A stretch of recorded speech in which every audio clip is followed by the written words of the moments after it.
Fundi i sezonit po afron dhe është një kohë vendimesh edhe për Elsiet Hysajn dhe klubin e Lazio's. Mbrojtësi kombëtare shqiptare është kthyer përsëri mes titullarëve në radhët e bërtë të kaltërve, duke u treguar shpeshherë vendimtar me lojën e tij. Por përtej kësaj gjatë verës palët duhet të marrë një vendim rreth të ardhmes. Hysaj ka një kontratë e renovuar në vitin 2026 me Lazio dhe një rrogë prej rreth 2.8 milion eurosh në sezon, nga të cilat 2 milion euro janë neto. Kjo cilësohet një rrogë e lartë për Lazio, duke llogaritur se shpesh Hysaj është vlerësuar si rezervë luksi e për më tepër në pjesën e parë të sezonit u la jashtë ekipit.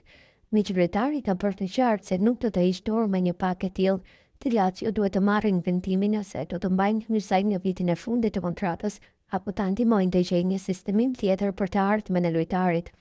Nëse baronit të mbajnë në radhët të skuadrës, mediat italiane pranojnë se Lazio do t'i propozojë Hysajt një zgjedhje alla Milik. Ata do të kërkojnë që të zgjatin marrëveshjen me mbrojtësin, duke shtyrë në kohë padjesën që i detyrohen atij. Kështu veproi Juventusi me sulmuesin dëmtuar, duke zgjatur kontratën nga një vit i mbetur në ty, për t'i paguar në total të njëjtën shifër që i detyrohej vetëm për vitin e ardhshëm.